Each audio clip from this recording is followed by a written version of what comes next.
Yo, Muhammad, you the bomb. Funny, but not really. Yeah, I know. All Muslims aren't terrorists, but you have to admit that all terrorists are Muslim. No, fuck you. I don't know if you didn't pay attention in history class, or if you just let the fear-mongering media decide what you think and feel. But there's no internationally agreed upon definition of terrorism. I think, in a lot of people's mind, the definition is along the lines of, anytime one of those raghead motherfuckers wakes up one day and kills someone because the Quran told him so. It may seem like I'm exaggerating, or making a character of the ignorant American, but these are sentiments I've seen and heard. And just because you don't say it so explicitly, it doesn't mean you don't harbor some of that inside of you.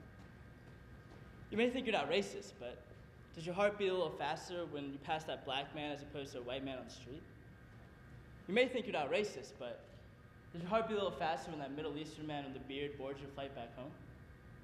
I'm sorry if I sound bitter, but it's hard not to be, especially when I can't get angry, because people hate it when Arabs get angry. They imagine I'll just start yelling, Allahu Akbar, and go blow something up. I'm a good-natured person. I really am. Usually when someone does or says something offensive, I just ignore it. It just takes too much effort to care. But you know what? It also takes a toll on a person to keep it all inside. So humor me, and let me vent a bit. I'm gonna throw it back to high school, and let's talk about prom. First of all, I'm not the type of guy that likes to go to prom. At the same time, home life is stressful. My parents were fighting, my brother was having a rough transition into college, and even though my parents had come around to my hanging out with girls, which, by the way, took some convincing, and they wouldn't be too thrilled if they knew it was more than just hanging out, they still weren't 100% comfortable with it. Their general attitude of, well, he's going to be interested in girls, so we might as well compromise and let him explore that a bit, as long as he's not having babies behind her back. So there's a week or two left before prom, and I thought it was home free. Most pre- and post-prom invites had been sent out, and basically all my friends had dates, and the drama about who was sitting where was in full swing. I thought I could focus on my AP tests, and college, and my family. I go home, I think I can relax, but I found my mom freaking out. My brother and my dad went home. My brother had driven off to God knows where, and my dad had gone to follow. The parents were bickering, and phone calls went into the night, when eventually I see a pair of headlights in the driveway. A wave of relief came over me, thinking, this night is finally coming to a resolution. I go outside, but it's not a car I immediately recognize. Suddenly, a figure comes out, but it's not my brother, and it's not my dad. In fact, it wasn't a man at all. Believe it or not, this was a girl from high school coming at the most opportune time to ask me to prom.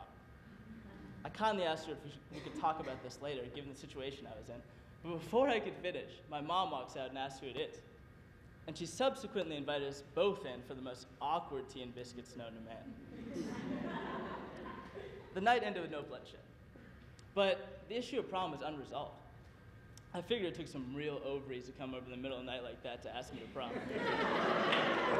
So I conjured up this plan to show up at her after-school Starbucks and serenade her with Barry Manilow's Mandy. It worked like a charm. So I finally thought the hard part was over, but which I was wrong, because some people actually care about prom. So after coordinating colors and what flowers to get, she had one more thing to tell me. My dad's not the most tolerant guy, so I'd appreciate it if you shaved your beard before prom. So this leaves me at a crossroads. My beard isn't particularly for religious reasons, but I kind of like how I look with facial hair, and it's a lot more convenient than shaving regularly. But for some reason, because of my background, if I have a beard, I'm associated with Osama bin Laden and his ilk. At least it wasn't her that requested it, but her father. But I don't know if that makes it any better. Of course, come prom night, I had a face like a baby's ass. Prom didn't turn out to be that bad. We went up the Jersey coast all the way up to the Hudson River. The view of the Statue of Liberty that night was pretty romantic. Near the end of the night, when I'm thanking my date for a wonderful time, and we could finally laugh about all the things that led up to prom, she had one final thing to tell me. You know, this may sound crazy, But last night I had a nightmare that you hijacked the boat and held everyone on board hostage.